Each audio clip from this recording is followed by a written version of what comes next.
नमस्कार, मैं हूं अभिजीत मिश्रा और आप देख रहे हैं शब्द साची विंध्य। हम पहुंच गए हैं रीवा के कृष्णा राज कपूर ऑडिटोरियम में, जहां पर होने जा रहा है मध्य प्रदेश टूरिज़्म कॉन्क्लेव रीवा। और यहां पर टूरिज़्म सेक्टर के बड़े बड़े इन्वेस्टर्स आने वाले हैं, जैसे कि होटल्स, मोटेल्स और एडवेंचर टूरिज़्म, जो रीवा में काफ़ी ज़्यादा जिसकी संभावनाएं हो सकती हैं, उसके काफ़ी सारे इन्वेस्टर्स यहाँ आने जा रहे हैं। और सबसे बड़ी बात यह है कि मध्य प्रदेश के CM doctor Mohan Yadav, deputy CM Rajendra Shukla और टूरिज़्म मिनिस्टर भी यहाँ कुछ ही देर में आने वाले हैं।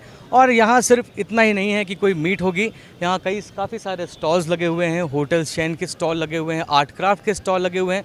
हम हर जगह आपको लेकर जाएंगे। इससे पहले सीएम का सभी यहाँ पर इंतज़ार कर रहे हैं, वो यहाँ आएंगे और इवेंट का पहले इनाग्रेशन करेंगे। उसके बाद यहाँ पर MOU साइन किए जाएंगे और रीवा में टूरिज़्म सेक्टर के लिए ज़्यादा से ज़्यादा निवेश मिल सके, सरकार यही प्रयास करेगी। तो अब आगे बढ़ते हैं कार्यक्रम की तरफ और देखते हैं कि यहाँ पर क्या क्या है।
रीवा और विंध्य के टूरिज़्म की सबसे अच्छी बात ये है कि जब आप रीवा शहर से सिर्फ 15 से 20 किलोमीटर की दूरी पर जाते हो ना, तो हर स्पॉट टूरिस्ट स्पॉट होता है।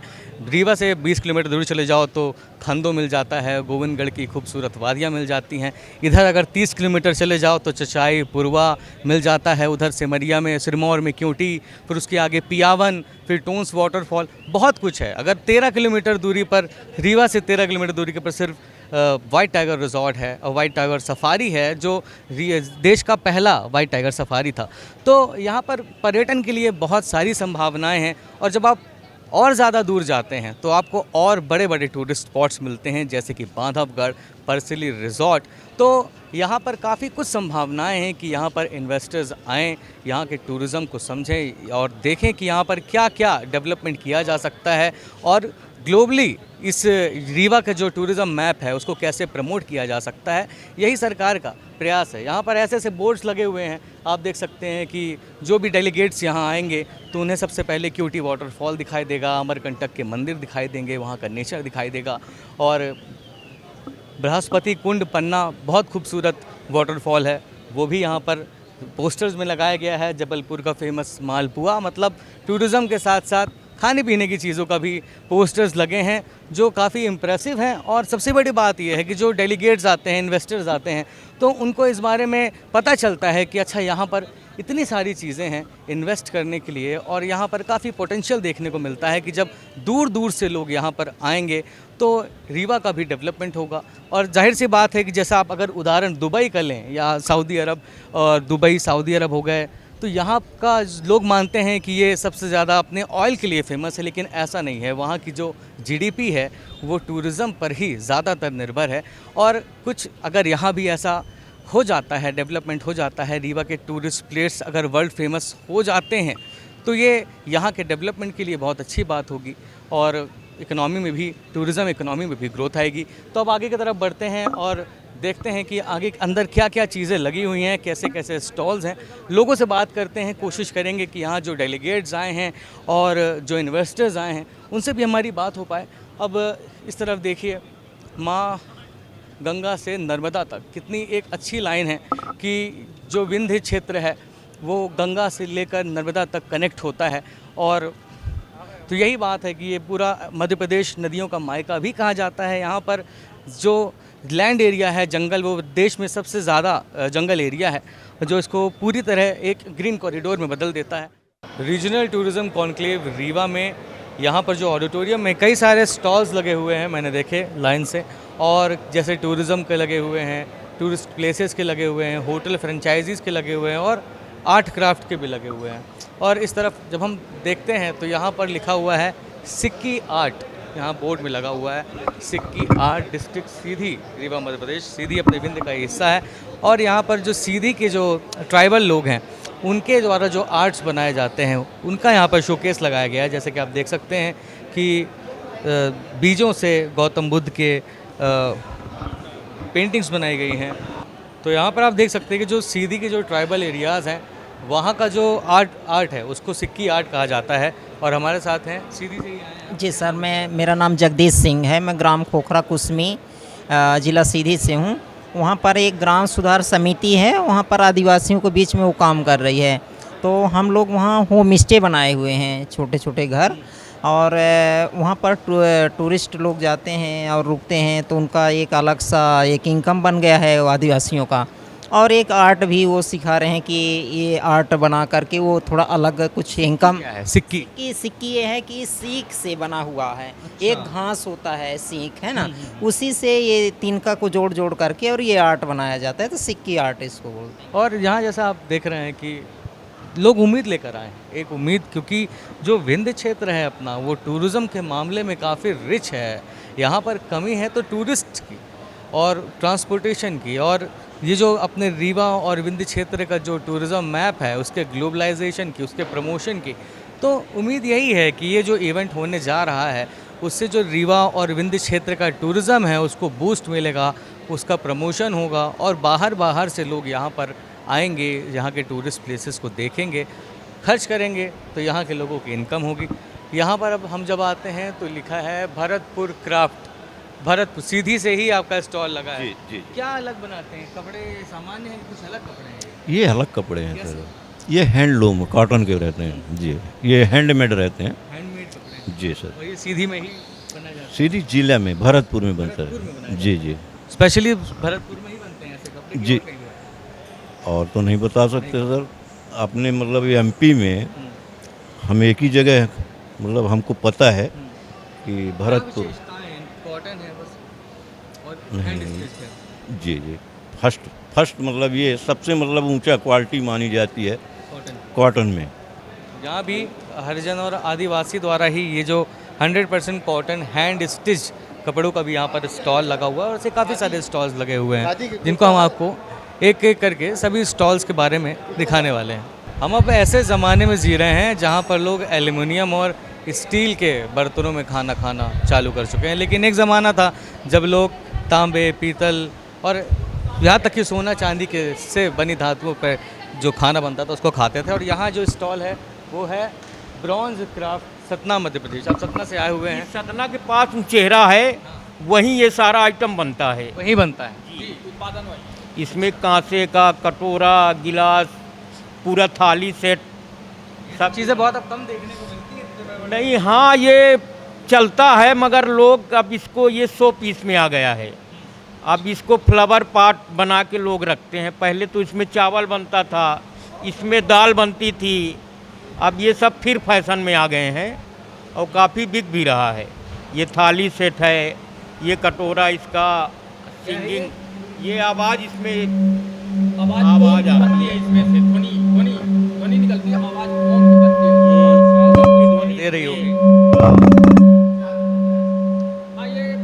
जादू नहीं, ये पहचान होती है। किस चीज़ की पहचान होती है ये? हाँ, ये फूल जो मेटल है। फूल है। हाँ, ये पूरा पीट के बनता है हाथ से। ये हाथ से ही पीट के बनाया। ये स्वास्थ्य के लिए बहुत ही लाभदायक होते हैं। यहाँ कुछ हमें अलग देखने को मिल रहा है। ये अनूपपुर डिस्ट्रिक्ट मध्य प्रदेश से हैं। क्या नाम है मैम आपका? श्रीमती प्यारकली भारवी। ये फ्लावर है बांस का। बांस से बना हुआ है। हाँ, ये बांस से बना हुआ है। ये मछली बना बांस से बना हुआ है। बांस से ही बनाया गया है। जी हाँ। देखिए बहुत ही बारीकी से इसे बनाया गया है बांस से। और ये जो है खजूर का पत्ता है, तो उससे बनाए गए हैं फ्लावर। हाँ, काम में अब यही है, फ्लावर सजन डेकोरेशन के लिए है। हाँ, रीजनल टूरिज्म कॉन्क्लेव रीवा में एक ऐसा भी स्टॉल लगा है जहाँ पर बहुत खूबसूरत पेंटिंग्स लगी हुई हैं। और ये कोई मामूली पेंटिंग नहीं है, ये यहाँ पर जो लोग आए हुए हैं वो ओरछा से आए हुए हैं। और क्या नाम है? कल्पना केवट। कुछ अपने आर्ट्स के बारे में बताइए। हाँ, हम लोग ना ओरछा की पेंटिंग्स को, जो प्राचीन धरोहर है, उनको फिर से वापस लाना चाहते हैं। वो विलुप्त होती जा रही हैं, पुरानी जो ऐतिहासिक चीज़ें उनको वापस ला रहे हैं। और ये सारी पेंटिंग हमारे ओरछा में कृष्ण और राम जी के बारे में बनी हुई है, तो वो पेंटिंग हमने सारी ड्रॉ की हुई हैं। हाँ, सारी कल्चरल पेंटिंग है जो पुराने इतिहास को दिखा रही हैं। हाँ, ये सारी सीट हमें ताराग्राम में, ओरछा में ताराग्राम में उससे प्रोवाइड होती हैं। परचेस करने के बाद हम उन पर पेंटिंग ड्रॉ करते हैं, और डायरियाँ भी वहीं से प्रोवाइड होती हैं हमें। तो आप यहाँ पर आए टूरिज्म कॉन्क्लेव में, यहाँ पे कई लोग बाहर से आ रहे हैं, डेलीगेट्स आ रहे हैं। हाँ। आप क्या उम्मीद लगाते हैं वो आपकी पेंटिंग्स को देखकर क्या करें? पेंटिंग को देख के परचेस करें और हमें सपोर्ट करें कि हाँ, आप ऐसे हमेशा कीजिए और अच्छा कीजिए, और ग्रुप को मतलब सपोर्ट करें हमारे। हाँ, अभी ओरछा में वैसे बाहर से टूरिज्म उनको लगता है कि ओरछा विज़िट करने जाना चाहिए, पर जो नॉर्मल पीपल है उनको नहीं लगता। तो हम चाहते हैं कि ये सारे लोग भी विज़िट करने आए वहाँ पे, और अच्छे से जो वहाँ की चीज़ें हैं वो सारी देखें। अच्छा, अगर किसी को रीवा से ओरछा जाना है, हाँ, तो ओरछा में वैसी क्या चीज़ जाए और क्या मिस ना करे, आप कुछ बताइए। ओरछा में सबसे पहले भगवान जी के दर्शन बहुत ही इम्पोर्टेंट है। वो नहीं किए तो यानी ओरछा जाना वेस्ट हुआ आपका। और उसके बाद आपको राम राजा सरकार के बाद उनके जस्ट बगल में हरदौल जी हैं, वो उनके दर्शन करना ज़रूरी है। उसके बाद ओरछा में एक फोर्ट, मतलब ओरछा का जो फोर्ट है वो छोटे छोटे पार्ट्स में डिवाइड है, तो आपको लक्ष्मी मंदिर जाना वेरी इंपॉर्टेंट। वहाँ में ना ये जो पेंटिंग्स हम लोगों ने बनाई हुई हैं वो सारी आपको देखने को मिल जाएंगी उसमें। ओरछा को लैंड ऑफ टेम्पल्स भी कहा जाता है ना? एम आई राइट? मेरी जीके भी अच्छी है। तो आप देख सकते हैं कि बहुत अच्छी पेंटिंग्स यहाँ पे बनी हैं। भगवान राम को वो वाला सीन बना हुआ है जब वो केवट उनको नदी पार कराता है, तो यहाँ पे बहुत अच्छी डिज़ाइन देखने को मिल रही हैं। और इस इवेंट में भी काफ़ी कुछ बहुत अच्छी चीज़ें होने भी वाली हैं जो रीवा और विंध्य के टूरिज़्म को बूस्ट करेंगी, साथ साथ जो आसपास का क्षेत्र है उसको भी काफ़ी फ़ायदा मिलने वाला है। तो ऑडिटोरियम हॉल में सभी सीएम और डिप्टी सीएम का इंतज़ार कर रहे हैं। जब सीएम यहाँ पर आएंगे तो जो भी इन्वेस्टर्स हैं और जो भी एमओयू साइन होने हैं सब इसी ऑडिटोरियम हॉल के अंदर होने हैं, और बस सीएम के आने का इंतज़ार किया जा रहा है। और जैसे ही वो आते हैं तो उसके विजुअल्स और वहाँ जो भी एक्टिविटीज़ हो रही हैं शब्द सांची आपको ज़रूर दिखाएगा। दीम दूम दना दीम दना दीम दूम दना दीम दना दीम दूम दना दीम दूम दना दीम दना उदनी दनी दना दिर दना ना उदनी दनी दना दिर दना ना दना दिया ना ता दीम दूम दना दीम दना दीम दूम दना दीम दना दीम दूम दना दीम दना दीम दना ना दीम दना दीम दना। मुझे नहीं लगता कि और कहीं इतनी ज़्यादा नेचुरल ब्यूटी हो सकती है। जंगल है, पहाड़ है, नदियां हैं। रिलीजियस टूरिज्म में मैहर का शारदा माई का धाम है जहां पर बहुत से लोग आना चाहते हैं, लेकिन आए कैसे? अब इतने लोग आए हैं तो उनको मालूम पड़ा होगा, कोई बनारस में लैंड किया होगा, कोई प्रयागराज में लैंड किया होगा, कोई जबलपुर में लैंड किया होगा। जिस दिन रीवा में हवाई जहाज उतरने लगेगा उस दिन रिलीजियस टूरिज्म कितना बढ़ेगा। वाइल्ड लाइफ हमारे यहाँ, बांधवगढ़ नेशनल पार्क हमारे यहाँ है विंध्य में, संजय गांधी टाइगर रिजर्व हमारे यहाँ है विंध्य में, पन्ना टाइगर रिजर्व हमारे यहाँ है, मुकुंदपुर टाइगर सफारी हमारे यहाँ है, गोविंदगढ़ का तालाब, रॉयल हेरिटेज म्यूजियम हमारे यहाँ है। भैरवनाथ में आदरणीय नागेंद्र सिंह जी बैठे हैं। भैरवनाथ में एक अद्भुत 60 फीट लेटी हुई प्रतिमा कलचुरी काल की कारीगरों के द्वारा बनाई हुई, उसमें 5 करोड़ खर्च करके उसको इतना आकर्षक बना दिया है कि मेरे पास वीडियो आ रहे हैं कि कुछ दिनों के बाद जितना चिरहोला नाथ जी के मंदिर में भीड़ उमड़ती है, ऐसा लगता है कि भैरवनाथ के उस स्थान पर भीड़ उमड़ने वाली है। तो ये जब चीज़ें डेवलप हो जाती हैं तो लोग, क्योंकि जितना हमारे लिए खाना जरूरी है, जितना हमारे यहाँ सोना जरूरी है हमारे लिए, उतना ही पर्यटन भी आम आदमी के लिए जरूरी होता है। टूरिज्म के लिए वो लोग अपने परिवार के साथ कुछ दिनों के लिए सुकून का समय बिताना चाहते हैं। तो समय बिताने का माकूल स्थान यदि कहीं है तो मध्य प्रदेश के विंध्य क्षेत्र में है, जहां पर ये रीजनल टूरिज्म कॉन्क्लेव हो रही है। पर्यटकों के माध्यम से हमने अपने उस वैदिक वाक्य को जीवंत करने का संकल्प लिया है, वसुदेव कुटुंबकम। जब हम समुची वसुधा को कुटुंब मानते हैं तो ऐसे कई लोगों को अपना हिस्सेदार बनाना चाहते हैं। ये अलग बात है कि उससे जुड़े हुए व्यवसाय वालों को व्यवसाय मिलेगा, और व्यवसाय अकेले को नहीं मिलता है। सच्चे अर्थों में तो पर्यटन के माध्यम से भी कई लोग रोजगार पाते हैं। कितने प्रकार के लोग काम करते हैं, कोई अपनी पूंजी लगाता है। मैं तो इसको सरल शब्दों में ये भी कह सकता हूं कि जहां हम भगवान के मंदिर में जाकर के जो परमात्मा से अपने जीवन में सुख वैभव पाने की कामना रखते हैं, जीते जी इस प्रकार के उद्योगों में भी कई लोगों को वही आशीर्वाद मिलता है जैसे ये भगवान के मंदिर हैं, जहां लोगों की रोटियां चलती है, उनका जीवन पलता है, उनको रोजगार मिलता है। इसलिए क्या रीवा का तो वाकई रिकॉर्ड टूटा है। पहली बार हमने जब इंडस्ट्री का कॉन्क्लेव करने लगे थे तो तब लोगों ने कहा था कि तुम भी कहाँ सूखे खेत में बगैर बिजली बगैर पानी के खेती करने का सोच रहे हो। हमने कहा क्यों? बोले रेगिस्तान में कोई खेती होती क्या, रीवा में कोई इंडस्ट्री की बात होगी क्या? हमने कहा कोई बात नहीं, करके तो देखो। संभागी इंडस्ट्री कॉन्क्लेव करने वाले राजेंद्र जी गवाह इस बात के। हमारे कई सारे मित्रों ने, मैं तो ये सीमा में अंदर में बोलूँगा, हमारे कई विपक्षी मित्र इस बात के लिए कहते अरे भाई काय के लिए कर रहे हो, ये क्यों कर रहे हो, इससे क्या मिल जाएगा, काय का इन्वेस्टमेंट आ जाएगा।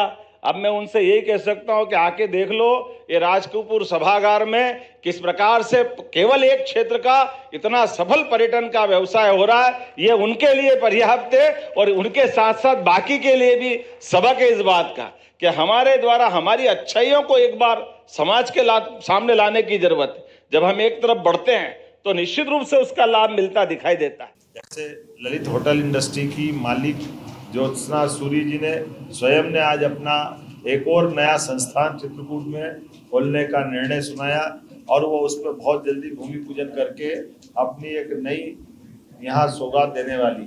इसी के साथ साथ हमारे पास flyover managing director Shri Ram Ola ने 700 करोड़ से ज़्यादा की अपनी फ्लाई ओला की जो मूल अपनी एविएशन की जो उनकी कंपनी और उस पर उनने काम करने की मंशा बताई। उल्लेखनीय है कि उन्होंने ही खजुराहो में हेलीकॉप्टर पायलट ट्रेनिंग इंस्टीट्यूट भी वो मध्य प्रदेश में चला रहा है, ताकि हमारे अपने प्रदेश के माध्यम से ये देश का पहला हेलीकॉप्टर पायलट ट्रेनिंग इंस्टीट्यूट है। ऐसे और बहुत सारे लोगों को हम प्रमोट कर रहे हैं। उदाहरण के लिए RCPL plus Vindhya private right द्वारा 500 करोड़ के निवेश श्री दिव्यांश सिंह बघेल ने करने की इच्छा आज हमारे सामने जताते हुए MOU किया है। श्री अमित दिग्विजय ने 500 करोड़ के, संदड़िया बिल्डर्स मैनेजिंग डायरेक्टर अजीत संदड़िया ने 300 करोड़ के। इसके अतिरिक्त हमारे जो फॉरेस्ट में भी अलग अलग प्रकार के, तो जंगल कैंप इंडिया के गजेंद्र सिंह राठौड़ ने 150 करोड़ के, गौरव प्रताप सिंह जी और पुष्प प्रताप सिंह जी ने 100 करोड़ के, Rajasthan fort and palace managing director Shri Manvendra Singh Shekhawat ने हेरिटेज प्रॉपर्टी को विकसित करने के लिए 100 करोड़ के प्रस्ताव आज हमको दिए हैं। इको पार्क के अनुज और विजय तिवारी जी ने 80 करोड़ के, तथास्तु रिसोर्ट्स के श्री अनिल अग्रवाल जी जो ऑलरेडी हमारे पास अलग अलग कई जगह काम कर रहे हैं, उन्होंने भी नए प्रस्ताव 150 करोड़ के हमको इस अंचल में काम करने के दिए हैं। श्री सिद्धार्थ सिंह तोमर, श्री सिद्धि विनायक कंस्ट्रक्शन के वैभव कौरव जी, श्री कैलाश फुलवानी जी, ऐसे बहुत सारे लोगों ने सब मिलाकर के लगभग 3000 करोड़ के निवेश के प्रस्ताव आज इसके रीजनल इंडस्ट्री कॉन्क्लेव पर्यटन के सेक्टर में आ रहे हैं। हमें आज तो अपना ये शुरुआत है, आने वाले समय में पुनः हम चंबल में और एक आगे जाकर मालवा के क्षेत्र में फिर पर्यटन की इंडस्ट्री कॉन्क्लेव करने वाले हैं। टूरिज्म कॉन्क्लेव रीवा एक सफल आयोजन रहा। पहले दिन का इवेंट पूरा हुआ। डिप्टी सीएम पहुंचे थे और सीएम मोहन यादव पहुंचे थे, प्रहलाद पटेल मंत्री भी पहुंचे थे और कैलाश विजयवर्गीय भी यहाँ आ गए थे और उनके साथ जो मध्य प्रदेश से नाता रखने वाले एक्टर मुकेश तिवारी और पंचायत वेब सीरीज़ की फेमस एक्ट्रेस जिनको रिंकी के नाम से जाना जाता है सान्विका सिंह, वो भी इस इवेंट में शामिल हुई थी। इसके बाद सीएम यादव ने प्रेस कॉन्फ्रेंस की। उन्होंने बताया कि इस कॉन्क्लेव से रीवा और विंध्य क्षेत्र में जो टूरिज़्म सेक्टर है उसके लिए कितना निवेश आया है। तो उन्होंने बताया कि लगभग 3000 करोड़ रुपए के निवेश प्रस्ताव मिले हैं, जिनमें से प्रेस रिलीज़ में आपको पढ़ के बताऊं तो सबसे ज़्यादा अगर किसी ने इन्वेस्ट करने की बात कही है तो फ्लाई ओला के जो मैनेजिंग डायरेक्टर हैं श्री राम ओला, उन्होंने 700 करोड़ रुपए के निवेश की बात कही है। वहीं जो ललित होटल चैन है उनकी चेयरपर्सन भी यहाँ पे आई थी मिसेस ललित, और उन्होंने भी चित्रकूट में एक बड़ा होटल खोलने की बात कही है। इसके अलावा भी यहाँ पर कई सारे इन्वेस्टमेंट, जैसे समदड़िया ने 500 करोड़ रुपए, 300 करोड़ रुपए, अमित दिग्विजय ने 500 करोड़ रुपए और इसके अलावा गजेंद्र सिंह राठौर ने 150 करोड़ रुपए और ऐसे कई सारे करके 5 करोड़ 10 करोड़ इस तरह के कई सारे इन्वेस्टमेंट प्रपोजल टूरिज्म सेक्टर के लिए रीवा और विंध्य क्षेत्र के लिए मिले हैं, जिसमें खासकर रीवा, सीधी और शहडोल का एरिया आता है। तो अब दूसरे दिन ये होगा, जितने भी डेलीगेट्स आए हैं उन सभी को रीवा के टूरिस्ट प्लेसेस में ले जाया जाएगा, उन्हें वहाँ के एम्बियंस के बारे में बताया जाएगा, दिखाया जाएगा और उसके बाद वो अपने जो इन्वेस्टमेंट जो प्रपोजल्स हैं उनको फिर वो धरातल में लेकर आएंगे। और ये वाकई ऐसा लग रहा है जैसे ये कोई रीवा के लिए कोई एक वरदान से कम नहीं है, रीवा के टूरिज़्म के लिए। तो आज रीजनल टूरिज़्म कॉन्क्लेव रीवा का दूसरा दिन है, 27 जुलाई की तारीख है और अंदर ऑडिटोरियम में Rajendra Shukla, deputy CM of Madhya Pradesh और पर्यटन मंत्री के साथ टूरिज़्म एक्सपर्ट्स और टूरिज़्म डिपार्टमेंट के बड़े अधिकारी बैठे हुए हैं। अंदर एक बहुत शानदार सेशन चल रहा है जिसमें विंध्य, रीवा और पूरे एमपी के टूरिज़्म को लेकर काफ़ी गंभीर बातें चल रही हैं, जिसमें कैसे इसको और प्रमोट किया जा सकता है, कैसे बाकी देशों की तरह मध्य प्रदेश के टूरिज़्म को विकसित किया जाता है। इस पर बहुत शानदार सेशन चल रहा है। तो आइए सुनते हैं कि अंदर क्या बातें चल रही हैं। रिस्पॉन्सिबल टूरिज़्म इम्पॉर्टेंट क्यों है? आज की तारीख में हमारी सबसे बड़ी समस्या क्या है? वो है ग्लोबल वार्मिंग। और टूरिज़्म जो है वो किस तरह ग्लोबल वार्मिंग को कंट्रीब्यूट करता है, रिस्पॉन्सिबल टूरिज़्म इस चीज़ को एड्रेस करने की कोशिश कर रहा है। इसके दो पहलू हैं। पहला पहलू तो है जो टूरिज़्म इंडस्ट्री में इन्वॉल्व है, जैसे कि होटेलियर हो गया, ट्रैवल एजेंट हो गया, या ट्रांसपोर्टर हो गया, या गाइड्स हो गए। ये सब लोग टूरिज़्म इंडस्ट्री में इन्वॉल्व हैं। इनको क्या करना चाहिए? मध्य प्रदेश बहुत बड़ा है, बहुत वर्सेटाइल है। जैसा कि प्रेजेंटेशन में बताया कि ये पूरे इंडिया का माइक्रोकॉस्म जो पूरे देश में है वो सब एक प्रदेश के अंदर है, यहाँ पे कोई चीज़ छूटी नहीं है। तो ऐसे में हम एक ही जगह पे 2-3 दिन में कैसे शोकेस कर पाएंगे? तो ये तय हुआ कि हमारी रीजनल डाइवर्सिटीज़, रीजनल कल्चर और बहुत सारी चीज़ें जो शोकेस करने की हैं, उसके लिए क्यों नहीं हम 3 रीजन में बांटें। और पहला हमने रीवा में इसलिए आयोजित किया क्योंकि रीवा इटसेल्फ इज़ ब्यूटीफुल, इसके अराउंड इतना कुछ है, रीवा के आसपास शहडोल और जबलपुर तक, ये बहुत अच्छा है। जैसा कि मध्य प्रदेश एक फिल्म फ्रेंडली स्टेट भी घोषित हो गया है, इसको अवार्ड मिला है और इस कॉन्क्लेव में दिल्ली से एक फिल्म प्रोडक्शन से जुड़े शख्स विपुल जी हमारे साथ भी आए हैं इस कॉन्क्लेव में। चलिए, आपको ये इवेंट कैसा लगा और आप क्या समझते हैं कि ऐसे इवेंट से जो लोकल टूरिज़्म है और जो फिल्म फ्रेंडली जो स्टेट जो मध्य प्रदेश में कहा जा रहा है, क्या ये वाकई सच है? क्या ये फिल्म फ्रेंडली हो गया है? मध्य प्रदेश खास करके मैंने ये देखा है फिल्म नीति के थ्रू, जो उनकी नई फिल्म नीति है उसमें उन्होंने काफ़ी प्रोत्साहन एक्चुअली दिया है फिल्म मेकर्स को। बाकी मेरा जो पर्सनल एक वो था कनंड्रम था, वो ये था कि एम्पैनलमेंट्स सेंट्रल गवर्नमेंट एक मैंडेट करती है फिल्म मेकर्स के लिए, खास करके डॉक्यूमेंट्री फिल्म मेकर्स के लिए, या अगर आप स्टेट गवर्नमेंट के लिए या सेंट्रल गवर्नमेंट के लिए कुछ काम करना चाहते हैं, उसके संदर्भ में भी मैंने प्रश्न उठाया था।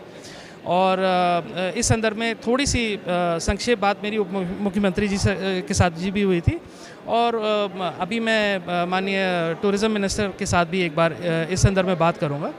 जहां तक मुझे लगता है फिल्म नीति अपने आप में ही एक अच्छा सक्षम माध्यम है इनकरेज करने के लिए ऐसे फिल्म मेकर्स को जो कि क्रिएटिव हैं, जिनके पास मेरिट है और जो कुछ कर सकते हैं, उनको एक प्रोत्साहन की एक अच्छी वो है, no doubt about it. And I am really convince कि ऐसा है दैट एमपी ज़रूर कुछ ना कुछ ऐसा इस दिशा में काम कर रहा है, जहाँ पे मेरे जैसे लोग, मैं पहली बार आज एमपी में एज अ प्रोफेशनल एंटर किया हूँ। उससे पहले मैं 1-2 बार आ चुका हूँ, सतना, खजुराहो, ओरछा जा चुका हूँ, लेकिन एज अ प्रोफेशनल मैं पहली बार इसी चीज़ से इनकरेज होके आया हूँ, क्योंकि मुझे ऐसा लगता है कि एमपी में संभावनाएँ हैं। तो रीवा टूरिज़्म कॉन्क्लेव में मुंबई से भी जो ट्रैवल एजेंसीज़ होती हैं वहाँ से भी काफ़ी लोग आए हैं। एक हमारे साथ शख्स मौजूद है जो ख्वाहिश टूरिज़्म ख्वाहिश टूर्स से आए हुए हैं, क्योंकि वहाँ के ऑनर हैं। और क्या नाम है सर आपका? रितेश। तो इस इवेंट से आपने क्या देखा रितेश जी, और आपको क्या पोटेंशियल दिखता है रीवा के टूरिज्म? ये पहली बात तो ये रीवा क्या था वो हमें पता ही नहीं था। यहाँ पे रीवा जो ऑर्गेनाइज्ड हुआ, ठीक है, वो ऑर्गेनाइज के बाद हमको पता चला यहाँ पे कितने वाटरफॉल्स है। फिर यहाँ पे पर्यटक के लिए बहुत सारा ये टाइगर सफारी है, वाइट टाइगर सफारी है। भले एमपी में ये फेमस बहुत है, बट लेकिन अभी ये स्टेट वाइज ये फेमस इतना नहीं है। सो इसलिए अभी हम भी मैं भी ट्रैवल एजेंट हूँ, 10 साल से मैं काम कर रहा हूँ। सो ये मुझे भी रीवा के बारे में इतना कुछ ज़्यादा पता नहीं था, बट यहाँ पे जब आया तब यहाँ पे बहुत सारी ये बातें ये पता चली। यहाँ का टूरिज़्म अभी भले 10% है, but we will promise you कि यहाँ का टूरिज़्म हम लोग आराम से ये अबव 50-80% तक हम लोग लेके जाएंगे। उसका श्योरिटी और उसका प्रॉमिस हम लोग मैं करता हूँ। तो जैसे कि हमने आपको बताया था कि रीवा टूरिज़्म कॉन्क्लेव में काफ़ी सारे स्टॉल्स लगे हुए हैं, और यहाँ पर जो सबसे अलग स्टॉल है जो हमें सबसे पसंद भी आ रहा है वो है यहाँ का VR टूरिज़्म, मतलब वर्चुअल रियलिटी टूरिज़्म। यहाँ पर एक हैंडसेट है जिसको VR कहते हैं, वर्चुअल रियलिटी, और उसको लगाने के बाद आपको रीवा के जो टूरिस्ट प्लेसेस हैं, एमपी के जो टूरिस्ट प्लेसेस हैं, उसका वर्चुअल एक्सपीरियंस होता है। ऐसा लगता है कि वो आपकी आंखों के सामने ही है, लेकिन वो सब वर्चुअल है। तो हम ट्राई करेंगे यहाँ पर, उनसे जानेंगे कि ये क्या है और इसका क्या स्कोप है, और आप इसको कैसे किस लेवल पर प्रमोट करने जा रहे हैं। एक्चुअली सर हमारा VR एक्सपीरियंस सेंटर है भोपाल मध्य प्रदेश में, जहां एमपी टूरिज्म के साथ मिलकर हम मध्य प्रदेश की अलग अलग साइट को 360 डिग्री में शो करते हैं। और भी हमारे सेगमेंट हैं, VR के साथ साथ हमारे सेगमेंट्स रहते हैं। वहाँ पे पूरा 40 से 50 मिनट का हम शो करते हैं। वहाँ पे सबसे पहले हमारा VR शो रहता है, इसमें मध्य प्रदेश की अलग साइट्स दिखाते हैं 360 डिग्री में। 10 मिनट का ये रहता है। इसके बाद सैंड आर्ट रहेगा, जहाँ आप कुछ भी क्रिएट कर सकते हैं। बच्चे वहाँ पे कुछ भी अपना आर्ट शो कर सकते हैं। एक डार्क रूम रहेगा जहाँ गाइडेड टूर रहेगा मध्य प्रदेश की अलग अलग पेंटिंग्स के माध्यम से, एक स्टोरी रहती है, और उसके साथ 2D डॉक्यूमेंट्री रहती है मध्य प्रदेश की। पूरा एक तरीके से टूर पैकेज प्रोवाइड करते हैं मध्य प्रदेश के लोगों को, और बाहर से जो टूरिस्ट आते हैं उनको एक तरीके से एक जगह पे बैठे बैठे हम पूरा मध्य प्रदेश घुमाते हैं। पूरा वर्चुअल मध्य प्रदेश घूमते हैं। या डेफिनेटली यू शुड।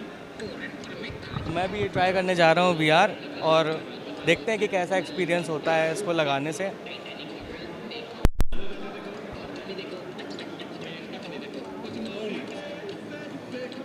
क्लियर दिख रहा है? हाँ, बहुत क्लियर है। तो यहाँ मुझे नहीं मालूम कि कैमरा कहाँ पे है, लेकिन मुझे अभी तो सामने मेरे घाट दिखाई दे रहे हैं, और चारों तरफ यहाँ मेरे नीचे बोट भी चल रही है। मैं एक नाव के ऊपर खड़ा हुआ हूँ। ऐसी वर्चुअल रियलिटी ऐसे दिखाई दे रहा है कि मैं एक नाव के ऊपर हूँ।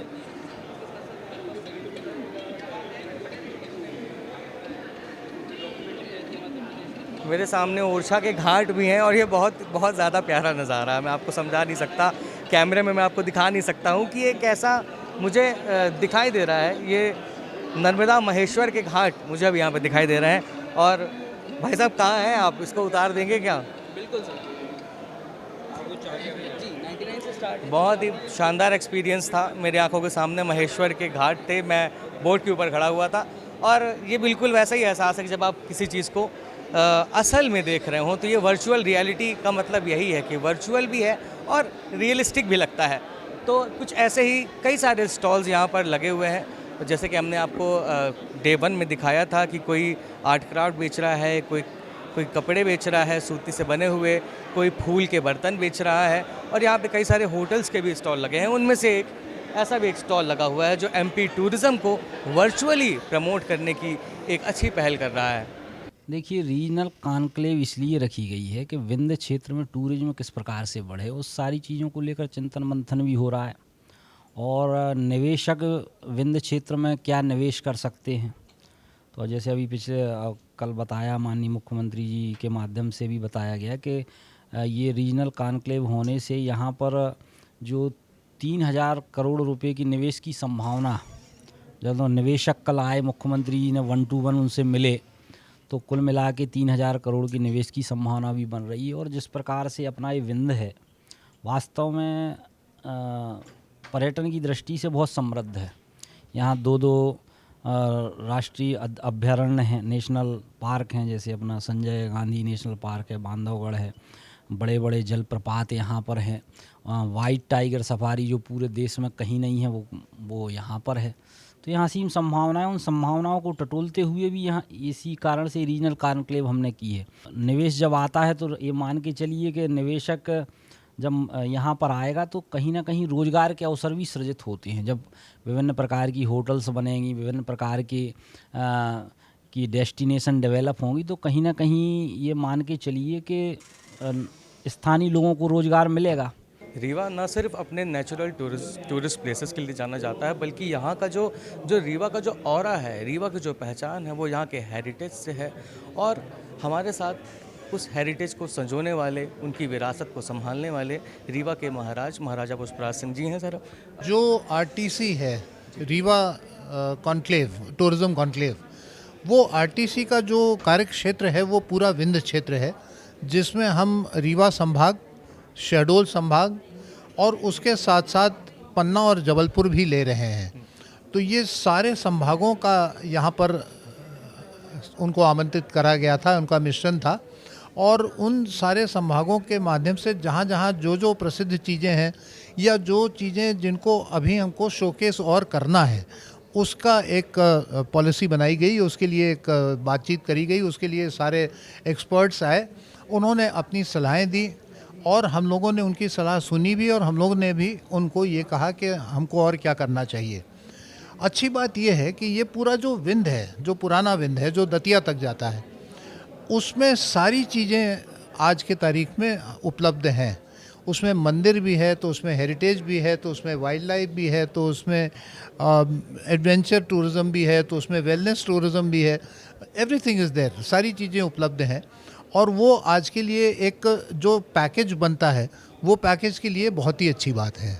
आज MPT के जितने भी होटल रिजॉर्ट्स हैं, वो अपने आतिथ्य सत्कार के लिए, अपनी बेहतरीन सर्विसेज के लिए और बहुत ही जायकेदार खाने के लिए बहुत ज़्यादा प्रसिद्ध हैं। और जो हमारा उसका मापदंड जो है, हमारे यहाँ जो मेहमान आके रुकते हैं, कितनी ऑक्यूपेंसी है, वो साल दर साल बढ़ती चली जा रही है। और जितने अच्छे फीडबैक्स हमको मिलते हैं वो हमारे लिए बहुत इनकरेजिंग है।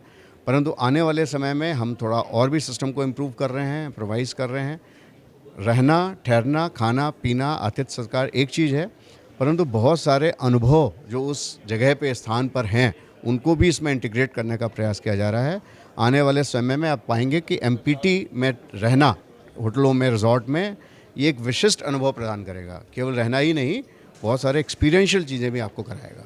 हमारे साथ मुकेश तिवारी जी हैं, जो बॉलीवुड के अनुभवी एक्टर रहे हैं, मध्य प्रदेश के सागर से बिलोंग करते हैं। सर, साइलेंस, हाँ। जैसे कि यहाँ पर जो CM आए, डिप्टी CM आए, वो MP में फिल्म टूरिज़्म को लेकर काफ़ी बातें कर रहे थे। जैसे कि अदर स्टेट में जो जिस हिसाब से फिल्में शूट होती हैं, तो आपको मध्य प्रदेश में वैसा पोटेंशियल देखने के लिए मिलता है? पोटेंशियल दिखा चुका है मध्य प्रदेश। मतलब 2003 के बाद से जो मध्य प्रदेश के पटल पे जो परिवर्तन आया है, इतनी फिल्में बनी हैं, इतने वेब सीरीज़ बनी हैं, इतनी शॉर्ट फिल्म्स बनी हैं, तो और बार बार हम क्यों सिद्ध करें कि ये पोटेंशियल है हमारे अंदर। हम पोटेंशियल हमारे अंदर आवभगत का है। हमारी जो हमारी जनता है, जो मध्य प्रदेश का नागरिक है, वो इतना शालीन, सुसंस्कृत और अतिथि को देव की दृष्टि से देखने वाला है, तो उससे बड़ा परिवेश सिनेमा के लिए कुछ नहीं चाहिए पड़ता, बस व्यवधान ना हो। अगर आपको कोई मौका मिले MP में कोई फिल्म शूट करने का, तो आप कौन सी डेस्टिनेशन चुनेंगे? अथाह है, जो हमारे कथानक होगा, जो कहानी होगी, जो कथ्य होगा, उसके अनुरूप चुना जाएगा। Thank you sir. Thank you sir. तो जैसा कि मुकेश तिवारी जी ने मध्य प्रदेश में जो सरकार जो फिल्म टूरिज़्म की बात कर रही है, फिल्म टूरिज़्म को प्रमोट करने की जो बात कर रही है, और वही चीज़ मुकेश तिवारी जी का भी वही कहना है। तो ये इवेंट में कुछ ऐसे ही कई सेलिब्रिटीज़ भी आए, कई डेलीगेट्स भी आए, और सभी ये समझ रहे हैं कि मध्य प्रदेश में पर्यटन का बहुत बड़ा स्कोप है और ये इतना बड़ा स्कोप है कि इसको पैन वर्ल्ड तक प्रमोट किया जा सकता है। सर, सेवा का इस इवेंट के बाद रीवा के लोग कैसा क्या उम्मीद लगाएं कि रीवा का जो टूरिज्म है, विंध्य का जो टूरिज्म है वो किस तरह से बूम करेगा, कैसा उसका डेवलपमेंट होगा? इसके अलावा होटल्स और एडवेंचर टूरिज्म के अलावा जो लोकल लोग रहते हैं टूरिज्म स्पॉट्स के आसपास, उनको कैसे बेनिफिट होगा? देखिए, आपको खुद ही ये महसूस हो रहा होगा कि 2 दिन से रीवा में टूरिज़्म की चर्चा हो रही है। आप लोगों के चेहरे से भी ये पढ़ा जा सकता है कि आप लोग भी काफ़ी संतुष्ट दिख रहे हैं कि देर आए लेकिन दुरुस्त आए हैं। टूरिज़्म जिसकी अपार संभावना हमारे विंध्य क्षेत्र में रही है, उसके बारे में इस प्रकार से मार्केटिंग का कोई बड़ा आयोजन लंबे समय से क्यों नहीं होता रहा है। लेकिन आज 2 दिन से जब से ये कार्यक्रम का आयोजन हुआ, मुख्यमंत्री जी स्वयं आए, हमारे पर्यटन मंत्री जी, हमारे 2 वरिष्ठ मंत्री कैलाश जी और प्रहलाद जी, और इतना बड़ा जो कल उद्घाटन सत्र आज अभी लगातार चल रहा है डिस्कशन, हम सबके वर्षों पुराने सपने को पूरा करने वाला है। और इस बीच में हमने ज़रूरी अधोसंरचना को विकसित किया है। इस बीच में हमने वाइट टाइगर को वापस लाया है। इस बीच में हमने एयरपोर्ट बना दिया है। हमारे जितने वाटरफॉल्स हैं वहाँ पर 2 करोड़ 4 करोड़ 5 करोड़ खर्च करके उसको और बेहतर बना दिया है। तो ये टूरिज़्म कॉन्क्लेव ऐसे नहीं आयोजित हो गया है। पर्यटकों के लिए बेहतर लोकेशंस तैयार करने के बाद, उनको आने की सुविधा देने के बाद अब हम उसकी ब्रांडिंग कर रहे हैं, मार्केटिंग कर रहे हैं, और ट्रैवल एजेंट पर्यटकों को यहाँ पर आए हुए देख रहे हैं और बड़े संतुष्ट होकर जा रहे हैं। उनका संतोष इस बात का प्रमाण है कि अब ये जाएंगे तो जो टूरिस्ट ये बुक करते थे राजस्थान के लिए और अन्य स्पॉट्स के लिए, वो अब रीवा के लिए ज़रूर बुक करेंगे और फिर इनके माध्यम से पर्यटक यहाँ पर आएंगे और देखने के बाद वो फिर दूसरों को बताएंगे कि और कहीं जाने के पहले विंध्य क्षेत्र में चले जाओ, रीवा में जाओ, वाइट टाइगर सफारी देखो, पूर्वा वाटरफॉल देखो, सरसी टापू देखो, भैरवनाथ का स्थान देखो, देवर कोठार में जाके बौद्ध का स्तूप देखो। और इस प्रकार की चर्चाएं पूरे देश में शुरू हो जाएंगी। तो जैसा कि आपने डिप्टी सीएम राजेंद्र शुक्ल को सुना, वो रीवा और विंध्य क्षेत्र के टूरिज़्म को बढ़ाने के लिए न सिर्फ यहाँ पर लोकल कॉन्क्लेव कर रहे हैं, इसके बाद रीवा के बाद फिर जबलपुर के बाद ग्वालियर, और ऐसे हर संभाग में, मध्य प्रदेश के हर संभाग में ऐसे ही टूरिज़्म कॉन्क्लेव होंगे। और उसके बाद दूसरे राज्यों में भी मध्य प्रदेश के टूरिज़्म को प्रमोट किया जाएगा। और ऐसे करके जब यहाँ पर टूरिस्ट आएंगे तो जो वर्ड ऑफ माउथ है कि लोग एक दूसरे को बताएंगे कि यहाँ जाओ, यहाँ पर अच्छा टूरिज़्म है, तो ऐसे ही करके स्टेप बाय स्टेप रीवा और विंध्य का टूरिज़्म बढ़ता रहेगा। तो जो टूरिज़्म कॉन्क्लेव का दूसरा दिन था उसका समापन हो गया है एक बहुत ही शानदार सेशन के बाद। शब्दसाची यही प्रयास करता रहेगा कि रीवा में होने वाले ऐसे अहम प्रोग्राम्स का कवरेज हम आपको दिखाते रहें, तो हम दिखाते ही रहेंगे। अभिजीत मिश्रा के साथ कैमरामैन नीरज, शब्दसाची विंध्य से, धन्यवाद।